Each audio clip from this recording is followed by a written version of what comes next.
Well, welcome and thanks for joining us for the 94th episode of Lightbulb Moments, a weekly financial roundtable. Remember, money's not the most important thing in life, but it is like oxygen on the gotta have it scale. I'm Tom Kuhn from Qnity. We are here to take what's complicated, overwhelming, and confusing to creating a simpler and clearer path towards greater financial wellness, using the new rules of engagement, which is simple, visual, and actionable. Last week, we had Carrie Perkins as a guest spotlight. And then we also had Myra Reddy, from PBA, where she said data is the number one thing. Data is the number one thing we have. We need to communicate and participate to make our voices heard, which is a great segue into the compensation study that is in progress right now. There's a lot of press out on this. There's a lot of social media, whatever. At the end of the day, we've got one clear call to action, and that's get people to participate in the study. We need the data, and we're off to a great start. Enrollment is going to close in upcoming weeks. If you have not already signed up to be a company that participates in the study, you could use this QR code. Otherwise, you can go to our website and just look at the tab that says data. And really what we'd like to do is we want to change the narrative using actual data in terms of what a career in beauty and wellness looks like, because the data is very skewed and suffers from some flaws. To be in the study, you actually will get a report with the first industry-specific data for service providers on several key metrics, as well as education on what to do with the data. Kevin Lightheart, good morning. Hey. How are you? Good. Can you hear me? Yes. Do we find you in the state of South Carolina today? That's correct. South Carolina today. All right. So Kevin, you are the Lightheart of Lightheart Sanders and Associates CPAs, and you're the tax guy in the firm, right? That's correct. That's correct. All right. You wanted to get some information out to the group, so we're going to call this Kevin's Corner. And until we come up with a better name, we'll go with that today. I apologize for my voice. I'm fighting some sinus issues and sinus drainage today, so hopefully I'm coming through clearly. Yeah, last week when Myra did her presentation and was talking about the FICA tax credit, it spurns in my mind the employee retention credit, or ERC, that we've been dealing with a lot as a firm lately.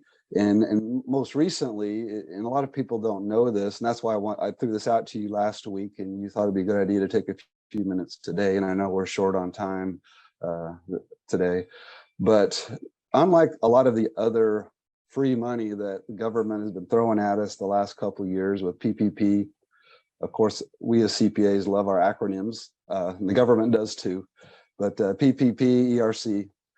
But the ERC, unlike the PPP and some of the other monies that the government's been throwing at us, is taxable. The PPP money was not. The ERC money is.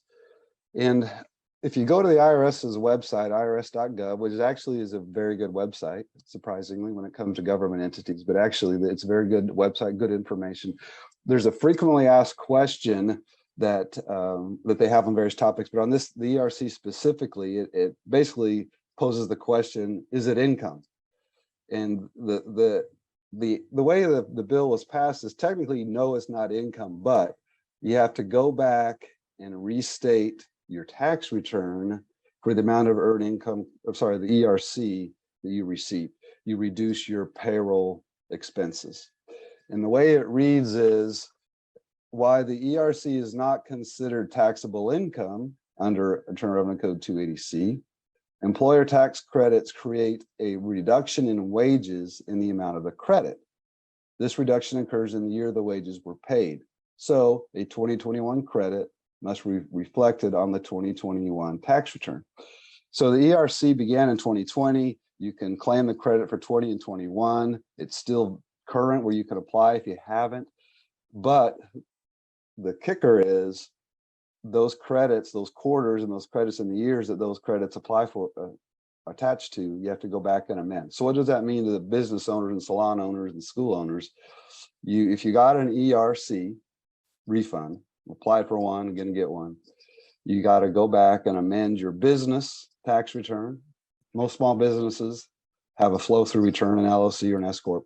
You got to amend the business return, then you got to amend the personal tax return that it flows to. A quick example, easy example, if you received $100,000 of ERC, you got to go back and amend your return, reduce your payroll expense for 100,000. If you're a 30% tax bracket, you got to pay back 30,000 of that 100,000 you received. Still better off, but you still have to amend your returns and pay back a portion of the money, unlike a lot of the other credits and monies the government has thrown out at you. One good thing though, back, I think it was April, the IRS did announce that, you think about, I go back and amend my returns, I got to taxes are going to charge me interest and penalty. They said that they're going to waive those penalties for the taxpayer. So that's one nice thing about that. So I know again we're short on time, but I just want to throw that out there. A lot of business owners don't realize they need to amend their returns for the ERC monies that they're receiving. It does. So I'm just do some simple math. So basically, let's say you have profitability of $100,000 and you filed your tax return. That's what the profits. What you're saying is that let's say that you had $100,000 tax credit. So what'll happen is that profitability will jump from 100 to 200,000. Okay. Correct. Because you take away an expense. Now, you didn't suggest this, but let me see if there's a potential tax planning opportunity here. Okay. So you can't avoid the taxes. Okay. Tax avoidance is, you don't do it. You can delay it though, because if you said that they are not going to charge interest and penalties, is there a deadline for when the return needs to be amended? So let's say that this is a big surprise and I don't have that $30,000 sitting in the bank, okay? And I got to do this. What is the sense of urgency on amending the return?